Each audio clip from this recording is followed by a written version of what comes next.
Well, welcome to the Facebook studios, live at the Raisina Dialogue 2019. We have with us Stephen Tankel, professor at the American University and adjunct fellow at the Center for New American Security. I did not forget that. Thank you very much for joining us.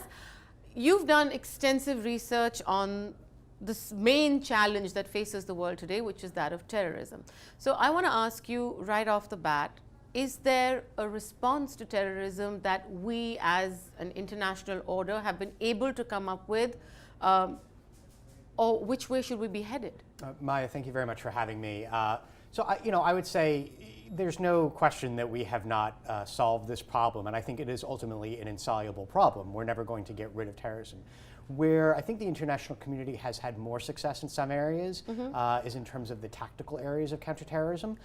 It's fair to say that, especially when we talk about jihadist terrorist groups, that those organizations themselves are weaker now than they were 5 years ago, when ISIS was at its height and Al-Qaeda in the Arabian Peninsula was doing so well in Yemen. But although the organizations may be weaker, the movement itself somehow seems stronger.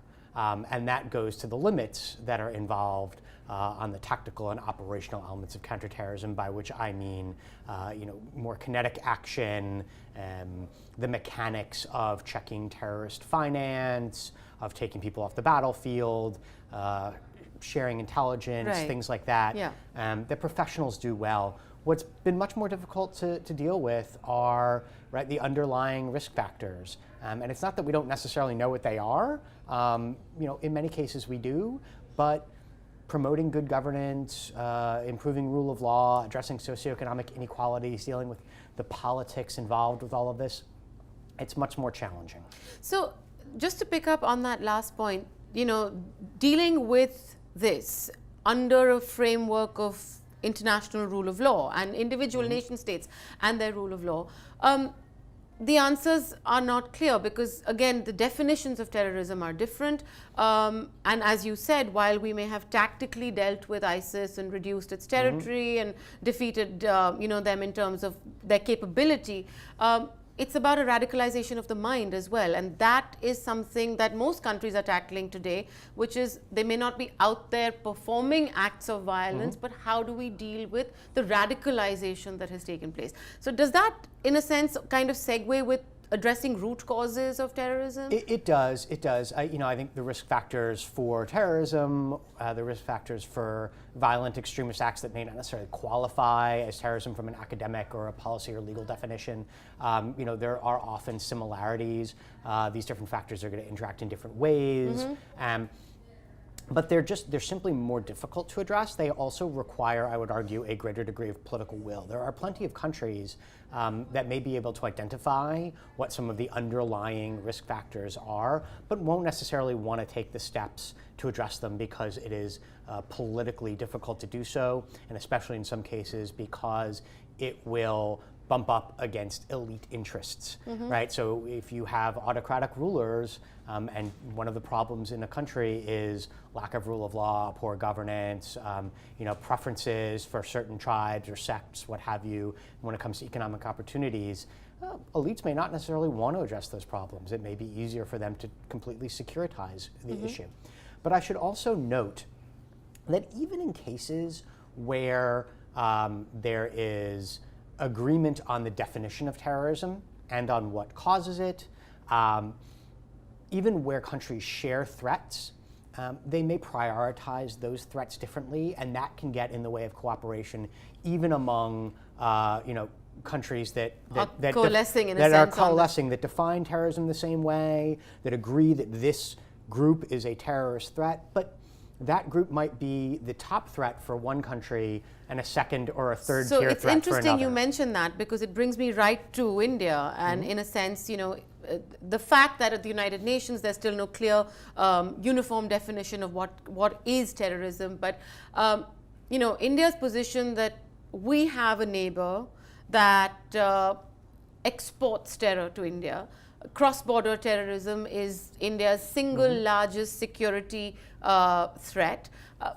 And we try and create an alliance of nations to think like we do, but it doesn't always work out the way India hopes it does, because at the end of the day, the United States, whatever it may say on Pakistan in terms of, if you have snakes in your backyard, they'll come and bite you. The fact is that the approaches are different, because there is one that says, well, we can't live with them, we can't live without them. And there's India that's saying, well, you need to do something, you need to do something. I mean, I don't know how it works. I think the United States is increasingly coming to the point where, more prepared to live without them than to live with them, which is not to say that I think the United States wants to see a complete rupture in that relationship, but the U.S.-Pakistan relationship is at a pretty low point right now. We've suspended security assistance. Absolutely, no coalition support fund reimbursements going to Pakistan.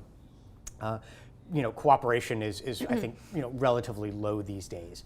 The United States and India, I think, largely share a sense of the problem. I think there are still differences in terms of how to approach the problem of state-sponsored terrorism coming out of Pakistan, but I think it's also worth noting that even where we share a similar understanding of the problem and a similar approach to the problem, it's a hard problem to solve.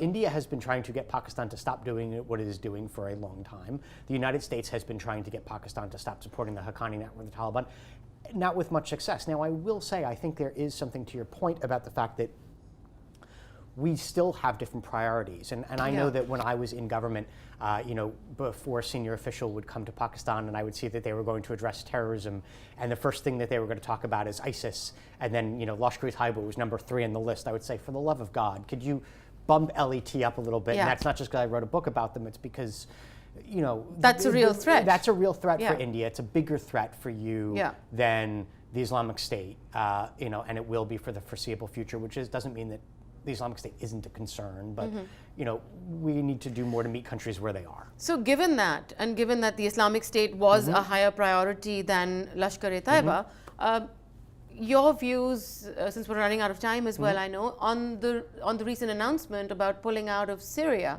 and possibly Afghanistan soon after as well.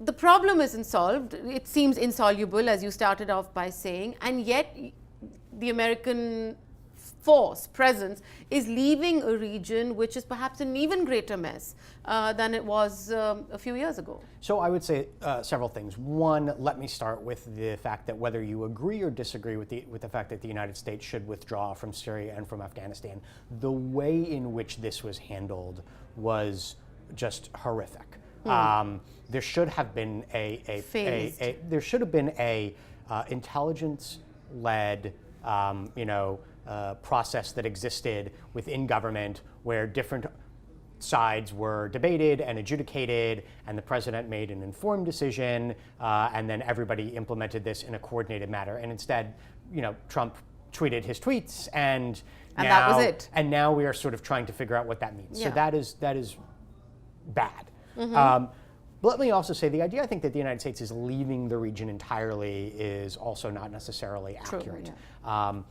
Even if the United States were to withdraw from Syria and Afghanistan entirely, retrograde, the movement of forces and supplies and everything out of those areas will take some time.